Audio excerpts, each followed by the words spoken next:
Astăzi ne uităm după toți pampălăii în sală, glumesc, nu. Astăzi o să facem un antrenament de umeri cu triceps și la finalul antrenamentului vom avea și un exercițiu de piept pentru izolare. Vom începe cu ridicări laterale, unilateral, ori la scripete, ori la un aparat specific de aici, după care vom face un exercițiu compus, un împins, ori cu greutăți, cu gantelele la băncuță, ori la o presă, după care o să mergem pe niște ridicări laterale cu gantelele, apoi vom avea ridicări frontale, ori cu gantelele, ori cu discul, ori cu sfoara la scripete, le văd cum mă simt, sărmâna.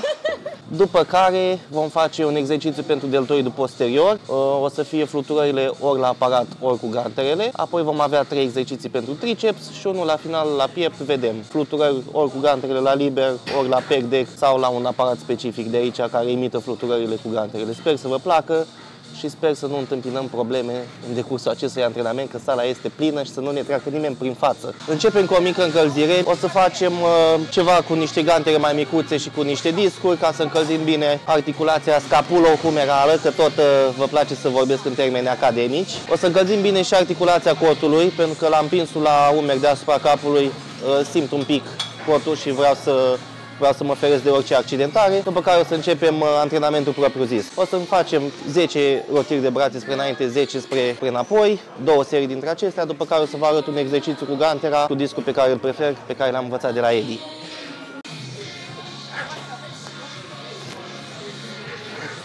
Să facem această mișcare în care încercăm să ținem cotul fix, cât mai aproape de corp și o să mergem ușor într-o rotație externă. Recorectat domnul kinetoterapeut. Ar trebui să fie o rezistență care pornește din unghi opus, că așa acționează bicepsul, dar știți cum e în culturism, că dacă așa îl simt eu, așa îl fac. Nu contează că nu-i corect, eu îl simt, eu îl fac. Mă ajută și ăsta. Mai este exercițiu de club, cum face toată lumea în club. Sper că este corect, o să mă corecteze el în pauză. Da, mă aprobă prin cameră. Aici facem o mișcare de rotație externă, tot așa, 2 serii de 5-10 repetări pe fiecare braț. Ne imaginăm că suntem în club, țopăim, așteptăm să se elibereze aparatul. Îi dăm așa o încălzire mediocră. O să începem antrenamentul propriu-zis după încălzirea pe care am făcut-o. Cu acest aparat pot să lucrez și deltoid posterior, și deltoid lateral, și deltoid frontal. Noi o să alegem să lucrăm deltoidul median, spatele drept, vreau să facem retracție scapulară, privirea să fie orientată spre înainte. Și o să mergem până la un unghi de aproximativ 90 de grade, menținem tensiunea o fracțiune de secundă, chiar o secundă, și coborăm, încercăm, cine are mobilitate destul de mare, eu nu am, să facem și un mic stretch pe umăr, să revenim. Eu prefer să mă opresc aici ca să nu simt nicio durere. Inspirăm, expirăm. Am făcut 2 serii de încălzire, o să mai facem și 2 serii premergătoare. La seriile premergătoare o să mergem cu 60-70% din greutatea pe care o folosim de obicei, dar o să mergem pe 4-5 repetări ca să văd dacă sunt destul de odihnit, destul de hidratat, alimentat cu carbohidrați, etc. Variabilele sunt infinite, căldura în sală, aglomerația, stresul, dacă pot să duc seria cu greutatea pe care o vreau eu.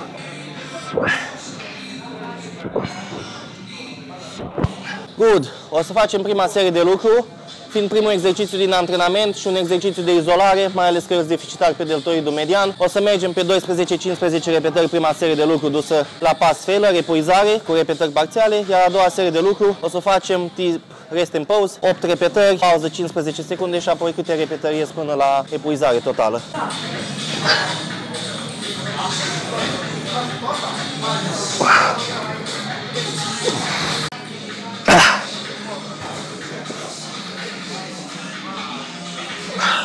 Bun, a doua serie de lucru, o să facem rest and pause, 8-10 repetări, vedem câte merg, 15 secunde pauză și apoi dăm până la epuizare. Cel mai important lucru la mișcarea de fluturare pentru deltoidul lateral este să o facem din cot și nu din încheietură. Opa! Scuzați defectele, am crezut că pot să țin.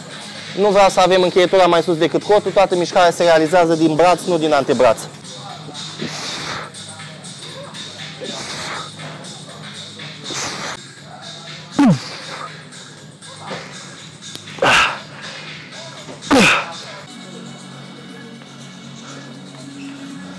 Facem prima serie de lucru. La ridicat am câteva probleme. Se zice că dacă nu poți ridica greutatea, să nu te atingi de ea, să nu faci seria, dar am niște probleme cu umărul de când făceam lupte și nu am destulă forță să ridic sau amețesc și nu mai pot să fac seria până la capăt. Așa că vedem cum o să iasă, sper să pot să ridic. Să mergem spre un 8 repetări și a doua serie 6 repetări cu un drop set. Doamne ajută!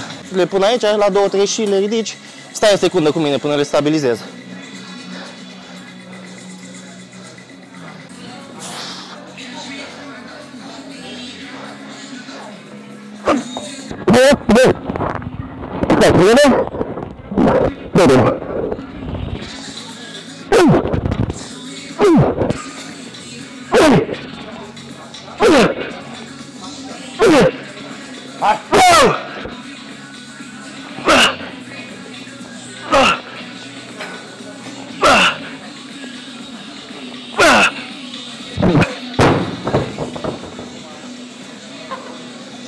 Battle flip.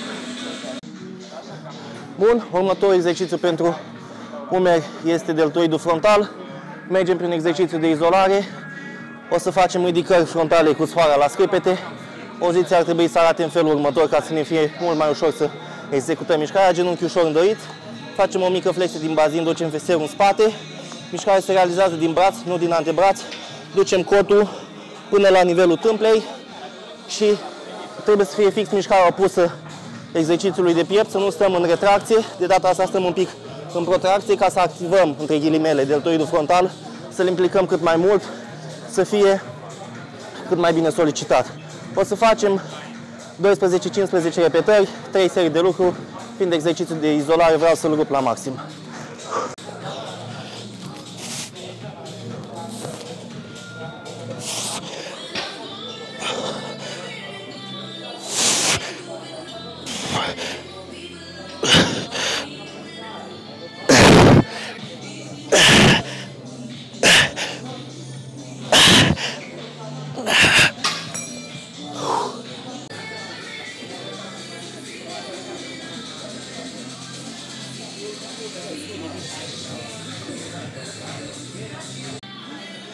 Ultima serie de lucru o facem tip drop set, să facem, cred că 12 repetări, cam atâta simt că o să mai meargă.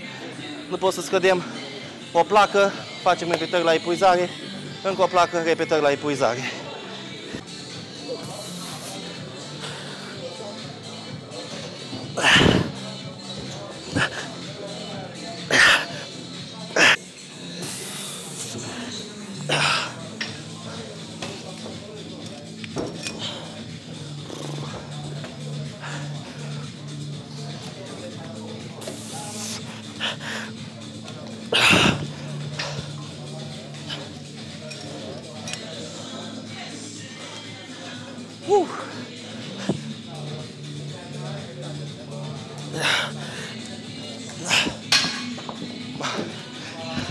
Mereu, când vă chinuiți și dacă sunteți în stadiul ăsta de competiții, cum sunt eu, trebuie să vă gândiți să mai faceți o repetare în plus, chiar dacă nu merge.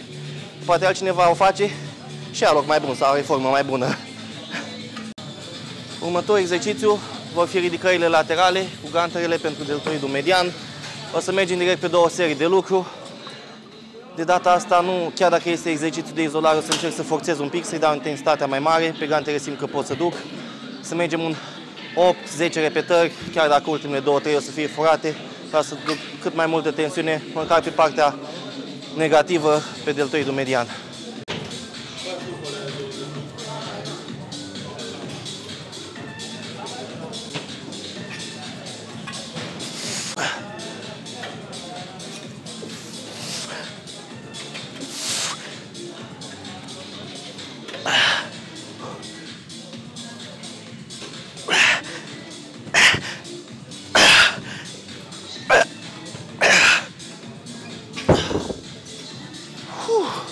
Seria asta o să mergem un drop set, câte repetări ies cu 18 kg, apoi luăm 12 kg, ținem brațele cât mai drepte și încercăm să nu furăm, să facem mișcarea cât mai lungă, ca tensiunea, torcul, cum se spune, să fie cât mai departe de unghiul de rotație, ca să fie mai grea mișcarea.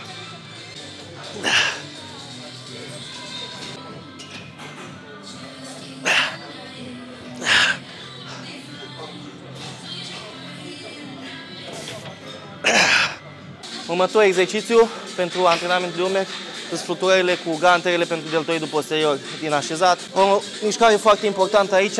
Multă lume se duce în spate încercând să facă un fel de ramat. Trebuie să lucrăm pe direcția fibrelor. Fibrele deltoidului posterior sunt așezate aici.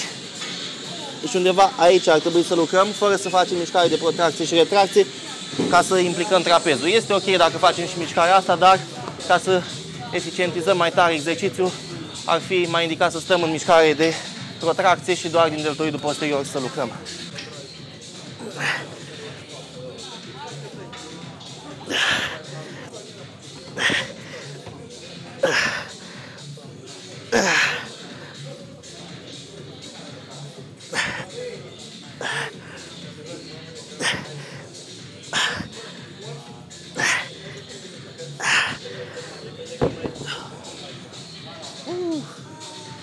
Ultima serie la deltoidul posterior la flutări, o să facem o serie de cluster. E o serie mai mare compusă din 4 serii mai mici, 4 serii de 4 repetări cu 10 secunde pauză.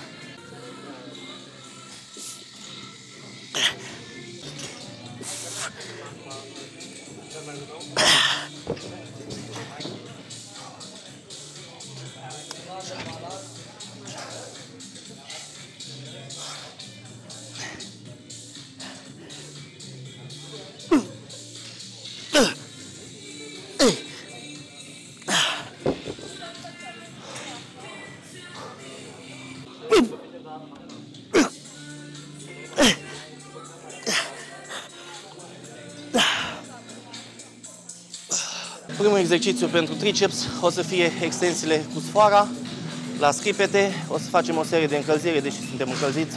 Vreau să mă asigur că deja pot să pompez mai tare tricepsul. O serie de 20 de repetări, după care o să mergem pe 3 serii de lucru de 15 repetări la biceps și triceps, fiind grupe mici. Prefer să stau în zona de 12, 15, 20 de repetări acolo, că așa am văzut că merge mie cel mai bine. Ce contează foarte mult, să extindem brațul la maxim, să nu stăm cu umeri în față, să ducem cotul în exterior, să nu rămânem aici pe interior. Și mult focus pe mișcarea de alungire, pentru că multă lume nu o face doar ultima parte. Mișcarea de alungire e cea mai importantă, s-au făcut anumite studii acum recente care arată că este cea mai anabolică parte a mișcării.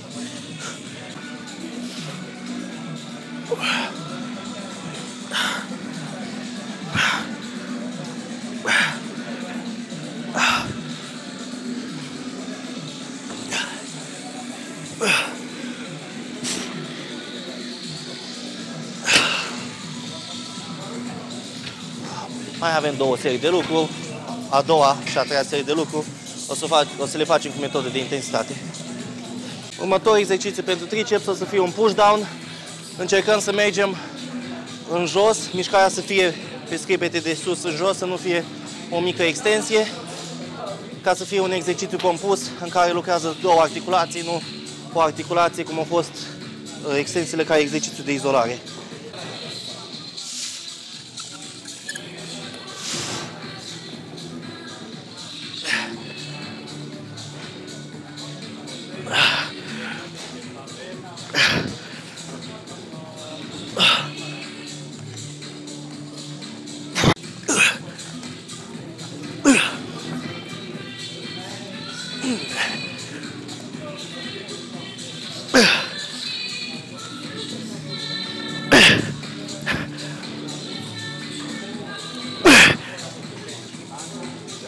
Ultimul exercițiu din antrenamentul nostru sunt fluturările la aparat.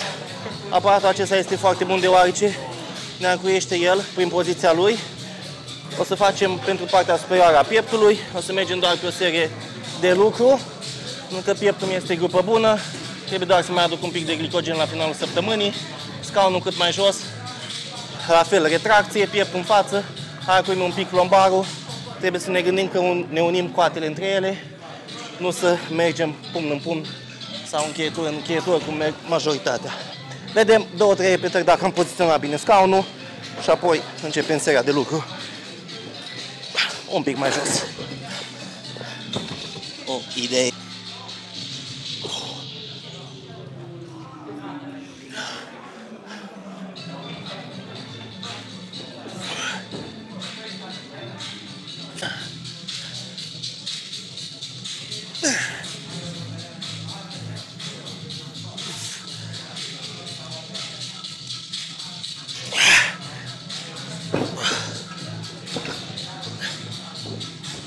ca să faceți pieptul mare, strângeți greutățile de pe aparat.